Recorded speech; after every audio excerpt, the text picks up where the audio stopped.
Welcome to the Great Detectives of Old Time Radio from Boise, Idaho. This is your host, Adam Graham. If you have a comment, email it to me, box13@greatdetectives.net. Follow us on Twitter at Radio Detectives and check us out on Instagram, instagram.com/greatdetectives. Today's program is brought to you in part by the financial support of our listeners. You can support the show on a one-time basis by mailing in a donation to Adam Graham, P.O. Box 15913, Boise, Idaho 83715, and you can also become one of our ongoing Patreon supporters for as little as $2 per month. And I want to go ahead and thank our latest Patreon supporters. Thank you so much to Valerie and Chuck, both coming on at the Detective Sergeant level of $7.14 or more per month. And also thank you to Mac for coming on board to support the program at the rookie level of $2 or more per month. Again, thank you so much for your support. Well, now it is time for this week's episode of Tales of the Texas Rangers. The original air date is November 25th, 1951, and the title is The Blow-Off. The National Broadcasting Company presents Joel McCrea in Tales of the Texas Rangers. From Hollywood, another authentic reenactment of a case transcribed from the files of the Texas Rangers.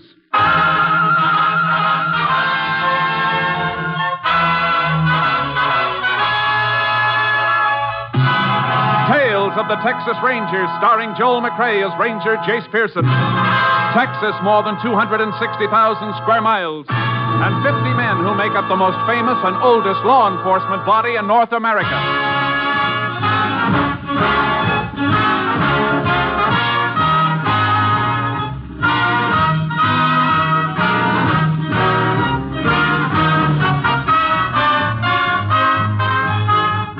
Now, from the files of the Texas Rangers come these stories based on fact.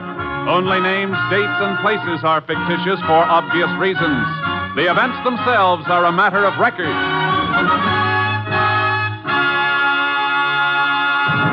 Case for tonight, The Blow-Off.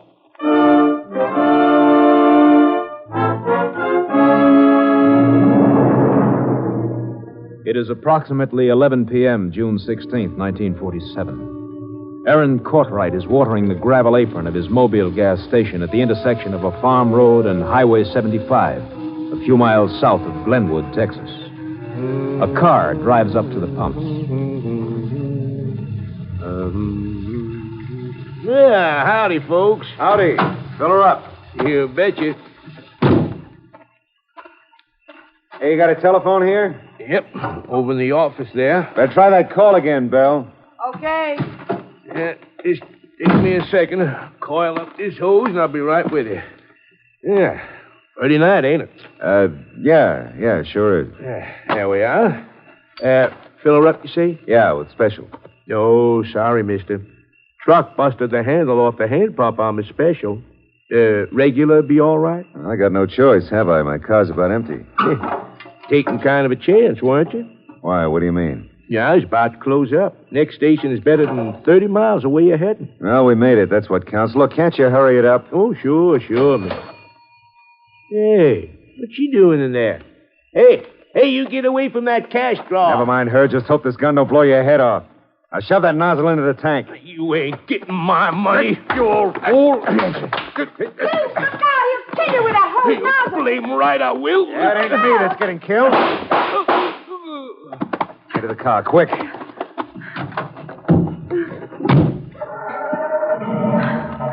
You dummy. Me? I got the dough, didn't I? What'd you go for it so soon for? I didn't get a chance to get any gas in the tank. You had plenty of time to get gas. How'd I know you were going to stand there gabbing instead? Now what do we do? Try to make it through the next station. What a spot, Duke Bishop, the smart operator. Shut up. Will you? That don't help. I'll think of something.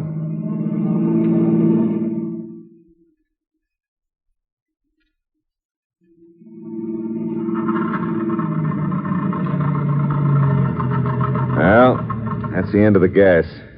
How far we come? 10, 11 miles. That Let's flag us a ride and get out of here. And leave the car? Wouldn't that be smart? Like leaving our calling cards pinned to that stiff back there. This buggy's ours, don't forget. Well, can't we take the license plates off and ditch them or something? Oh, why does a woman have to be so dumb? There's a motor number. You can't get rid of that. Come on, pile out. Wait a minute. I got an idea. What? Know how we'll get some gas? How? Dig us an oil well? No. We're going to play it smart. We're going to catch a ride back to that filling station and discover a murder.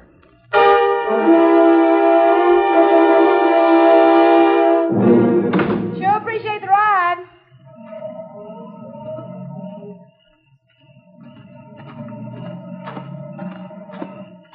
Duke, Yeah? light's still on, no cars around. Don't look like anybody's been here. Well, you can't tell. It's been over a half hour. Hey, we're in luck. It's working out just right. Nobody has been here. He's lying just like we left him. There's some gas cans, Duke. Let's pump one full and get out of here. We can't do that. Why not? Because the guy that picked us up and dumped us out across the highway would remember us, sure. But you said we were coming back to get gas. I said we're coming back to discover a murder. We're going to act like law-abiding citizens. Now get in there. Telephone for the law. You're deliberately trying to get us burned. I'm trying to keep us out of the chair.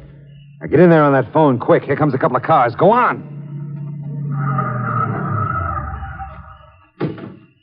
What are you doing here, mister? Well, there's a dead man here. I think he's been shot. My wife's inside calling the police. We've already been notified. I'm Sheriff Pruitt of Glenwood. The man in that car behind me just came into town to report it. Oh, well, this is terrible, Sheriff. Hold up, do you suppose? Probably. Ask your wife to step out here. Oh, sure, of course. Oh, Belle, forget the telephone. The sheriff's here. What? I say the sheriff's here. Oh. Somebody else report this? Yeah, this is Mrs. Bishop, Sheriff. Howdy, do you do, ma'am. Sheriff? How long you two been here? For just a few minutes. Got here just before you did. Where's your car? 10, 11 miles down the line. Ran out of gas down there. You get a lift up here? Yeah. Charlie. Yeah? Charlie, is everything here just like it was when you drove in and discovered the body? Well, seems like, Sheriff, near as I can tell. Any sign of these folks around when you stopped? Nobody was around except poor Jim, laying on his face and all that blood. You ever see these folks before? No. Can't say I ever did. Okay. Did you touch anything here, Mr. Bishop? That gas hose hanging unhooked there at the pump, the body? Of course not, Sheriff. We just discovered the body and tried to notify authorities. How about you, Miss Bishop? Oh, no. Well, just the telephone. All right. You can go back inside now if you'll be more comfortable, ma'am. Thank you, Sheriff. Afraid I am a little shaky. Look, Sheriff, this has been quite a shock to her. Couldn't we get some gas and ride back to our car so we can be on our way? I'm afraid not. I'm going to phone for the ranger. You'll have to stay till they get here.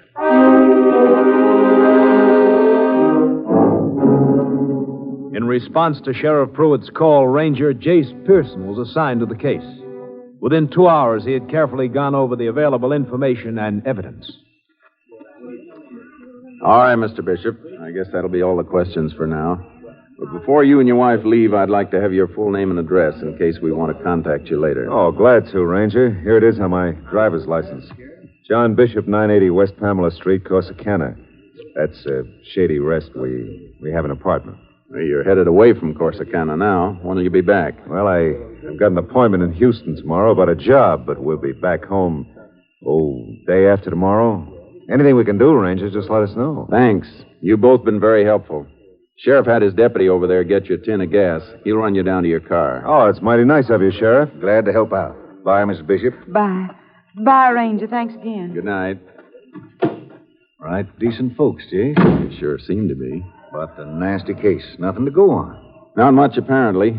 But maybe we can turn something up. Got any ideas, Jace? Uh-huh.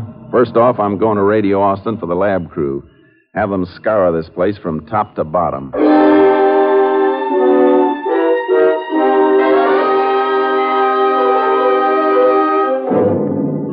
The lab crew went over Jim Courtwright's station with a fine-tooth comb. While I waited for the lab report, I spent most of the next day searching the area for someone who might have seen a car or a suspicious action near the station the night before. I drew a complete blank and went back to the sheriff's office. Hi, Sheriff. Oh, hello, Jace. Thought you were never coming back. Find anything? Nope. Nobody seems to have been traveling Highway 75 last night. Lab boys didn't hit any jackpot either. Here's their report. Just came in. The lab figures like we did that there was quite a scuffle before the shots were fired, but it don't mean much. No. But something in this fingerprint report might. You mean those matching prints found on the telephone receiver in the cash drawer? Uh-huh. Austin didn't have any record on whoever made them, so what good does that do? The report says they were fresh. These prints don't match the ones taken from the body, so they aren't Courtwright's. Hey, wait a minute, Sheriff. When you arrived at Courtwright's station, Mrs. Bishop was at the telephone, wasn't she? Yeah, she was trying to call me. Well, then she was the last person to use the phone before those prints were pulled. Well, do you suppose that's her print on the phone? If it is, I'd sure like to know what its duplicate was doing on Courtwright's cash drawer. Yeah. And Bishop said himself he was on his way down to Houston to see about a job. If he was unemployed and broke, that'd sure be a motive. I think we'd better run up to Corsicana tomorrow and sort of welcome Mr. and Mrs. Bishop when they get back from Houston.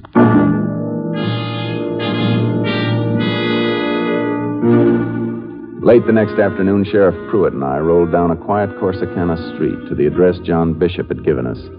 Shady Rest turned out to be a shabby rooming house set next to a wide, weed-grown lot. I'll buy you a new Winchester if this deal pans out, Jace. Let's hope it costs you, Sheriff. Yeah, you better knock again.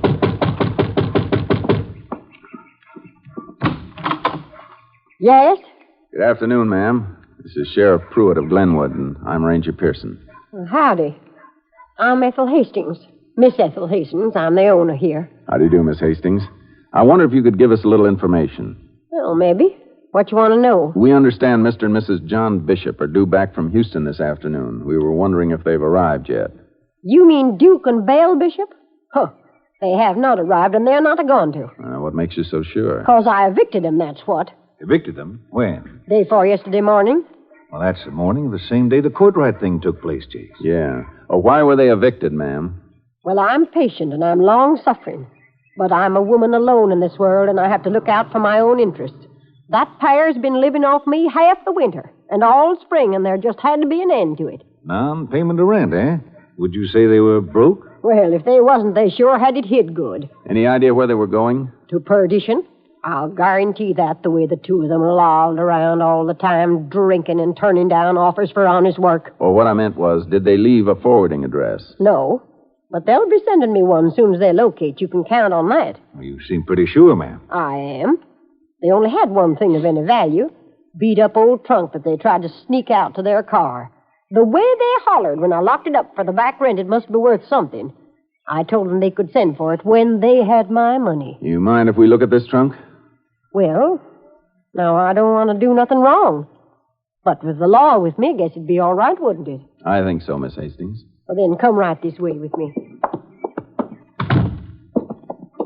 What model rifle you want, Jace? Looks like I might be buying you one. Just be dying to look at this trunk myself. What in the world those two could have that was that valuable? Now, it's right in the storeroom here. That's it. Right there. Open her up, Sheriff. Let's see what's inside. There's nothing in the trunk except something wrapped in that old shirt. Let's see what it is. Oh! Can you beat that? Oh! Cover it up, quick! Get it out of here! Get it out of here! Oh, now calm yourself, ma'am. It isn't what it looks like. Martha! Looks like a jug of alcohol to me with a baby in it. A baby with two heads. Oh, my heart. My heart, where's my medicine? I gotta have my medicine. Now, easy, ma'am. Oh. You're all right. That's a sideshow gadget. Just a rubber doll made to look like the real thing. You mean it's a fake, Jace? Sure. I've seen them in theatrical supply house catalogs. All sorts and sizes. Mummies, too. Fake! Well, I might have known it. Anything that pair had to be no good. I suppose it don't have much value, does it, Ranger? To you? I'm afraid not. Not unless you want to join a sideshow. Sideshow? Ranger, I'll have you to know I'm a respectable woman. And you've been a very helpful one, too, Miss Hastings. Thanks. Come on, Sheriff. That bottle was the blamedest thing I ever saw, Jace. What do you suppose the bishops had it for? I bet they wish they had it now. You in the mood for a few days of traveling? Anything that'll bring us up with the bishops. Good thing we know where to start looking for them. Do we, Jace? Living in a cheap rooming house, running out of money towards spring, refusing jobs, that faked-up exhibit they tried to sneak out with them. Sheriff, you and I are going hunting for carnivals.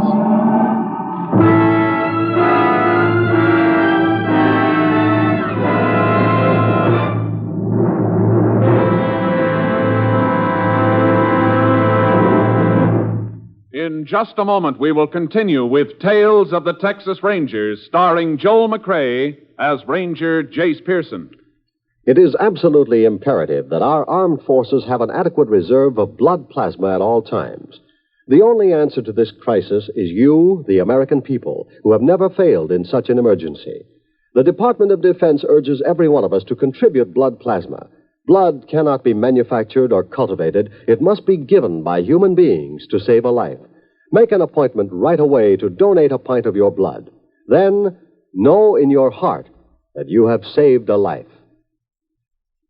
We continue now with Tales of the Texas Rangers, and tonight's case, The Blow-Off, an authentic story from the files of the Texas Rangers.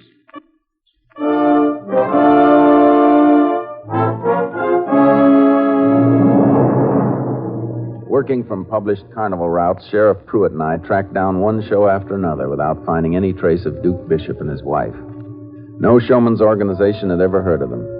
We were beginning to lose hope by the time we arrived at Rocky Pass, where a carnival company was working the annual Rocky County Fair. Golly, Jace, did you ever see such a jam? Carnivals are fun, Sheriff. That's what they're for. Well, personally, I'm about fed up with them. And it looks like we're going to draw a blank here, too. No sign of a two-headed baby. Well, we haven't checked that sideshow over there yet. Another one? Do we have to? They're getting kind of old to me now, too. This looks like a pit layout. Is that good? Well, it'll be the likeliest place for our pair to be working one of those fake baby exhibits. If that's what they went back to. What do you mean, a pit layout, Jake?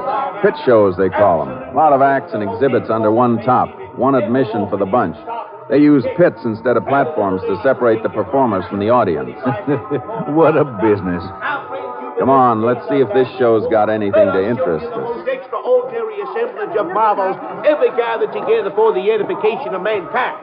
Something of fascinating interest to any and each Mister. and every... You mean me, Ranger? Mind stepping down here a moment? I'd like to ask you a couple of questions. Instantly, Ranger, forthwith, without delay. All right, step right up to the window, folks. The little lady would be happy to take your money. It's only 2 bits, 25 cents, the quarter part of $1. Now, what can I do for you, gentlemen of the law? The sheriff and I are looking for a husband and wife team. We have reason to believe we're working a show like this. Ranger, it's one of the puzzles of my long and checkered career why minions of the law insist upon hounding us hard-working connies. This is the first case I've ever had to investigate in the show business, mister. I hope it's the last. A commendable sentiment, Sheriff. Very commendable. The people we're looking for probably operate some kind of an exhibit of what they claim is a two-headed baby in a jar of alcohol. Hopscotches. Huh? What's that? Hopscotches. Not regular dyed-in-the-wool carnies. Drifters that keep switching from one show to another. They'd be the kind be using that ancient sucker bait. Anything like that with this show? A fake you can order out of a supply house by the dozen with this show? Absolutely not, Ranger. How about in this tent? You got a lot of freaks? Natural phenomena, Sheriff. Wonders of nature. All right. Have you got a two-headed baby in there? Not even a one-headed one. But there are some husband and wife teams. Now, just step over here with me and look them over for yourself. Go ahead, Sheriff. Follow him. Might as well be sure. Yeah, I suppose. Right over here, Ranger. Excuse me, folks, excuse me. Now, Sheriff, we have here Zara, the world's heaviest human body. She requires the calorie intake of 10 normal adults. I'm afraid she's not the one we're looking for. Well, all right. Right over here next is her husband, the sword swallow. We're not interested in him either. Well, now, don't rush yourself, Sheriff. Don't rush. Be sure. Look, but the Bishops weren't performers. They operated an exhibit. Who did you say? Duke and Belle Bishop. Now, you know them? Why, no. The name mean anything to you? No, nothing at all. Now, this gentleman over here is Serpentina, the rubber woman. Hey, wait a minute. What's that over there? Where? Through that doorway, under the banner that says See and Believe. Oh, that? That's the blow-off. Now, if you'll just Now, step don't this be in way such a hurry, mister. What's a blow-off? It's an added attraction for which there's an extra admission charge. Kind of a come on, eh? I suppose you could put it that way, Sheriff. Just what is this added attraction? Kind of a shocker. A woman without a head. Alive? Merely a cheap illusion, gentlemen. We'll take a look just the same. Come on, Sheriff. Now, ladies and gentlemen, this unfortunate woman sitting before you on this chair. There he is, Sheriff. There's Bishop. Well, I'll be darned. Watch closely. Jace, that Barker said this no-head business was an illusion. Look at them pipes and wires and stuff feeding into her neck. And she's moving. That must be Bishop's wife. Uh-huh. Don't think he's seen us yet. Come on. This little lady would die in just about 60 seconds. Hey, Bill, duck quick, the Rangers. Keep clear, folks. Hold it, they're ducking out under the tent, Jace. The canvas is loose here. Out this way, Sheriff. Don't see him, Jace. There they go, Sheriff. Into the crowd out in the midway. Come on. Hold it, Bishop. Too many people here to risk gunplay. You gotta be careful. Yeah. Watch it, he's going to fire, Jace. They're heading for the parking lot. Yeah, I see them. We lost him, Jace. Yeah, they could hide in here all night with so many cars jammed together. Our ears are better than our eyes in a spot like this. Hear anything? Not yet. Hey, what's that? There goes a car, but it ain't the one they had. They probably stole this one, but it's them, all right. They're heading right for the fairground fence. Yeah, and they're gonna go through it. Over to our car, quick. Time we drive through the auto gate, they'll be long gone. We aren't driving through the auto gate either. Think you can hit that hole they made in the fence, Jace? Watch me try. Brace yourself. Oh, just like threading a needle. Keep your eyes open for them while I get on the radio. Unit 10 to KTXA. Unit 10 to KTXA. KTXA to Unit 10. Go ahead, Unit 10. Unit 10 is pursuing a green new model four-door Nash sedan southbound on Highway 285, 2 miles south of Rocky Pass. Car is presumed stolen. The occupants are wanted for murder. Unit 10 requests roadblocks on all possible avenues of escape from this area. Will do, Unit 10. KTXA Austin.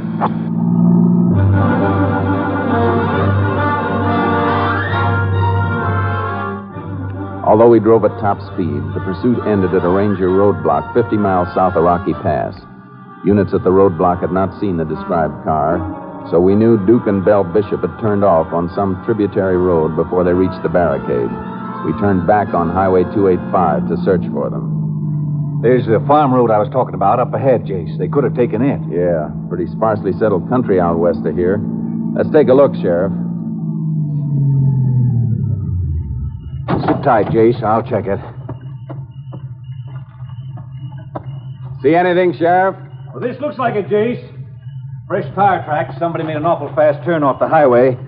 Direction of travel is right, too. Maybe our luck's changing, Sheriff. Let's find out.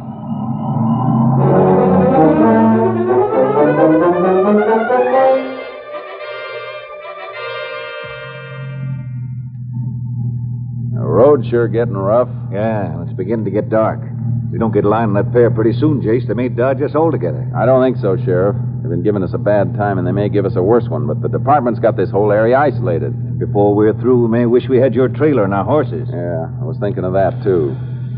KTXA to Unit 10. That's us, isn't it? KTXA to Unit 10. Yeah. Unit 10 to KTXA. Go ahead. Highway Patrol Unit 402 reports contact with subject's car 11 miles west of Highway 285. Second dirt road to left off of Farm Road 971. Subjects maintaining excessive speed on nearly impassable road. Unit 402 requests backing. We passed the second dirt road to the left yet, Sheriff? No. Oh, wait. Looks like one at the bottom of this hill. Yeah. 10-4, Unit 10, approaching turnoff to Farm Road 971 now. Relay to Unit 402. We're coming behind him. Unit 10, clear. 10-4. KTXA Austin. Hang on, Sheriff. Looks like a bad turn. The dust has settled, but you can still smell it in the air. Yeah. The highway patrol car got to be just up ahead. And he's right behind Bishop and his wife. How's your shooting eye? Pretty tolerable, Jerry. But I could do with a little practice. You're apt to get it. Now, reach my rifle out of the back seat. All right. Get a shot, Sheriff. Try for the tires. If they don't stop then, try for the best target you can get. Okay, Jace. You'll have to smell the dust in the air now. You can see it. Jace, look out. The road is dead ending. Tracks keep right on into the brush. So are we.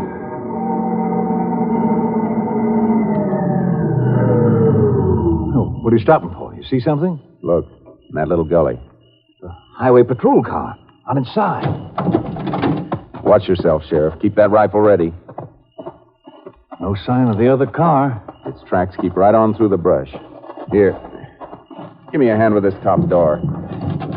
Gotta get the patrolman out of there. Let me get his feet. Easy now, Sheriff. Lift him out flat, like he was on a stretcher. Now, down on this patch of grass. Is he bad off, Jace? Yeah. Some abrasions and probably a mild concussion. And you got a nasty lump on the side of his head. Glad it isn't any worse. What do we do, Jace? I'm going to radio for an ambulance to pick him up. Then we'll have to stay here and wait for it. It's too dark to do much tracking in this brush anyway. We'll night it here. By morning, we're going to have us those horses you were wishing we'd brought along.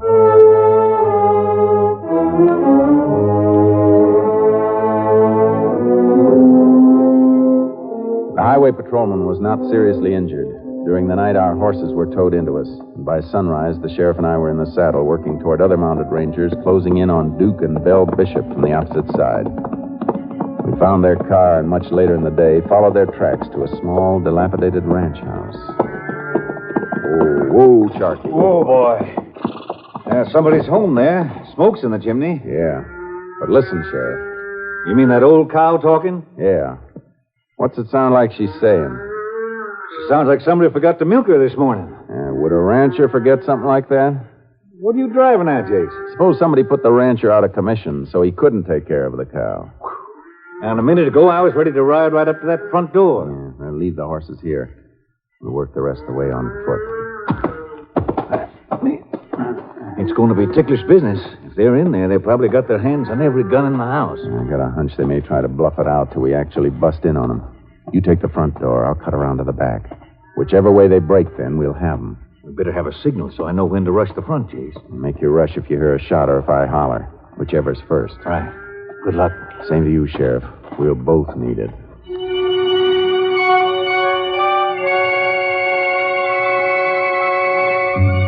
Approaching that house without cover or a real knowledge of what lay behind the doors is the kind of work officers do only because it's part of their jobs. Death is close, and they know it. I told you to stay by those back windows. I'm scared. Maybe there's rangers all around us. We gotta get out of here. Yeah, maybe we better. We're not together. You take the back way. Both of you, stay right where you are. Run for it, Val. Look out, Sheriff! Come on, out in front with you. Shut up! Put any handcuffs on me, do you see me? No.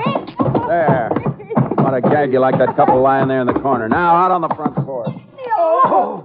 You hit bad, Sheriff? A nick in the arm. Here, you. Get your arms around this porch post. Those cuffs will keep you out of mischief. Bishop, hold up behind that watering trough. Yeah, I'll flush them out. Bishop, I'm giving you a chance. Come out from behind there with your hands up. You hear me? Come and get me, Ranger.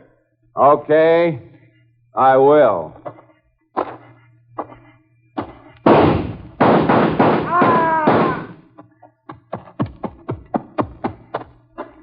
Did he give up, Jace? I'm afraid he did, Sheriff. Permanently.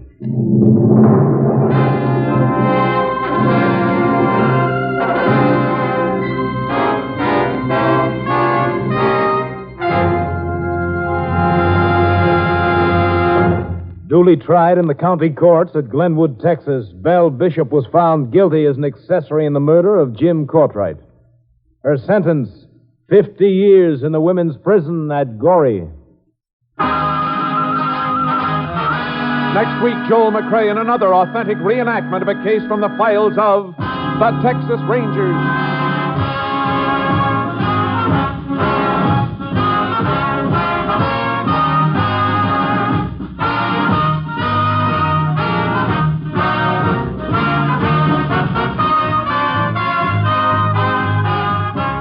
Joel McRae is currently seen starring in the Universal International Technicolor production Cattle Drive. The cast included Tony Barrett, Eddie Marr, Gerald Moore, Betty Lou Gerson, Ed Begley, and Jeanette Nolan. Technical advisor was Captain M.T. Lone Wolf Gonzalez of the Texas Rangers. This story was transcribed and adapted by Tom Blackburn, and the program was produced and directed by Stacy Keach. This is Hal Gibney speaking.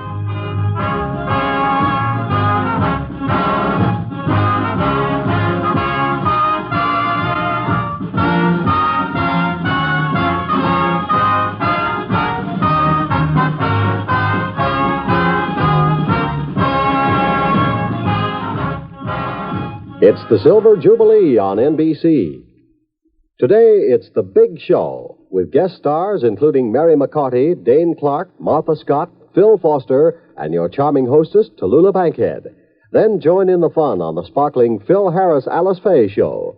Later, Theater Guild on the Air brings you the Broadway musical Allegro, starring Jane Powell, John Lund, and Kenny Delmar. Keep tuned to the NBC Radio Network, now entering its second quarter century as the leader in radio entertainment. Next, it's The Big Show. All this and Tallulah 2 on NBC.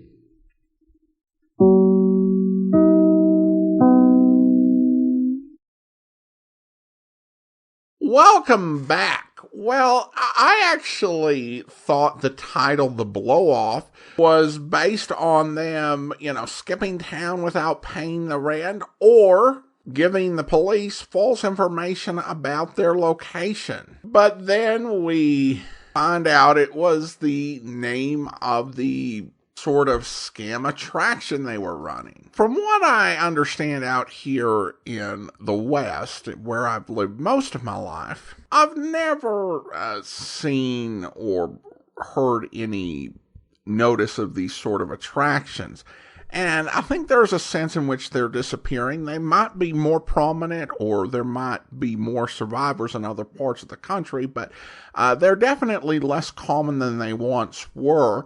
And so many of the Golden Age radio and television programs portray something that is disappearing, and particularly those that show some dedication to accuracy really help to document it. Because the only ones I've ever seen out here have been rides and games. The whole feats of strength and sideshow aspect is not something I've ever seen in real life, and I think that there's a debate as to whether that's a good thing, but for historic purposes, it is really good to have this sort of record that we get in this episode. Also, I love the landlady and that answer to the question of where they were going, and her answer of to perdition. I mean, I just cracked up. We've heard that question asked of landladies hundreds of times on this program, maybe thousands, and that was the perfect answer. I don't think we're going to hear a better answer by a landlady. Now we turn to listener comments and feedback, and we have a YouTube comment on my Podcast Awards video. And a viewer comments, "You're not what I thought you'd look like. I had imagined a Midwestern librarian type wearing tweed and glasses."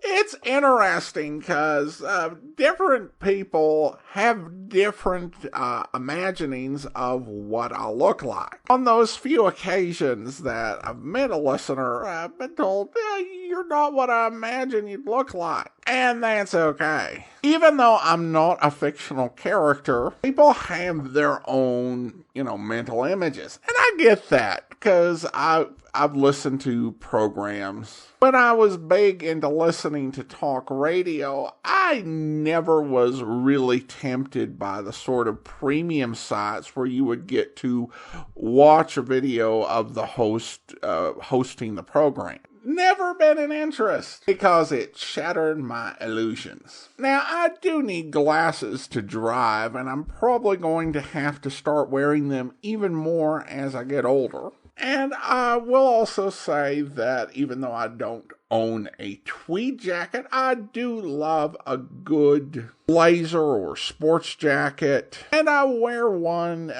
to the office when I'm going into the office. It's weird for me to dress up around the house. I feel like Oliver Wendell Douglas from Green Acres, who famously went about his farm work in a three-piece suit. I think the funniest part of that was that nobody even addressed that for 2 years. But since I don't want to feel like that, I generally go a bit more casual around the house. But I wore a t-shirt in that particular video because I was wearing a Great Detectives of Old Time Radio t-shirt, the Joe Friday Never Said Just the Facts Ma'am t-shirt, with the idea that if you're a podcaster who has merchandise and you're making a video, it's probably a good idea to wear the merchandise. And I think there's something to be said for that. However, if you're doing that, it's also a good idea to have the t-shirt displayed so people can see what's on it, because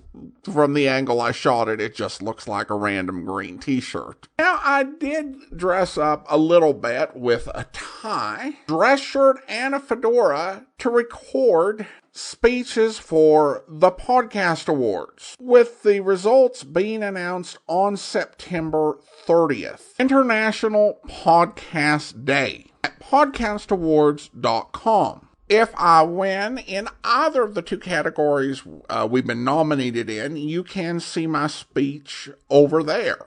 If I don't win in either, I've recorded another video which will go up on our YouTube channel and Facebook, Twitter, Instagram, all that good stuff. So be warned. There will be a video, and you may or may not want to skip it.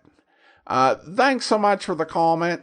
If you are curious about how to celebrate International Podcast Day, there's a couple of possibilities. One is that, borrowing from another holiday tradition, you leave out a plate of potato chips and a can of Coke Zero for your favorite podcaster. However, a more practical way to celebrate is to share your favorite podcast online, using the fact that it's International Podcast Day as an opening. Plus, it'll save you on potato chips. Alright, enough with the silliness. Let's go ahead and thank our Patreon supporter of the day. Thank you to Asa, Patreon supporter since March of 2020, currently supporting us at the rookie level of $2 or more per month.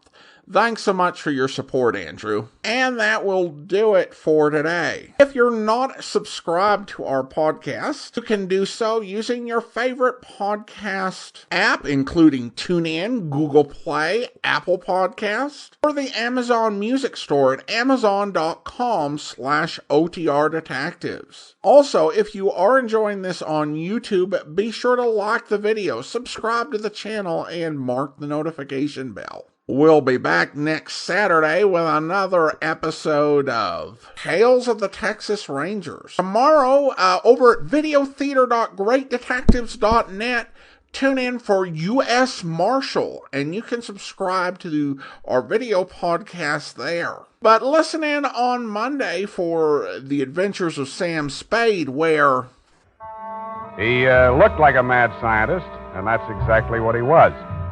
His eyes had a wild gleam in them, his hair was a wild tangle, and he was wearing a wild assortment of clothing that looked as if they'd been slept in shifts. He leaned across the desk at me and said, "They have stolen my secret formula." "They have? Gee, that's too bad." "Oh, you think I'm crazy?" "I don't know yet. I just met you." "My name is Raymond Fox. Does that mean anything to you?" "Raymond Fox, yeah, I think it does, but I don't quite remember what." "I invented the helioscope." "Helioscope? No, that wasn't it." "I also synthesized hydroxylamophotochronaton." "That was it." "Yes, but unfortunately, production costs were prohibitive." Uh-huh, but you didn't let that discourage you. "Oh, no, indeed. You see, after a brief illness, I was back in my laboratory, perfecting my greatest contribution to science, what may prove to be the greatest contribution of science to humanity. I call it penetron." "Penetron?" "That is what they have stolen, the secret formula for penetron." "Penetron, huh?" In the meantime, do send your comments to box13@greatdetectives.net. Follow us on Twitter at Radio Detectives and check us out on Instagram. Instagram.com/greatdetectives. From Boise, Idaho, this is your host, Adam Graham, signing off.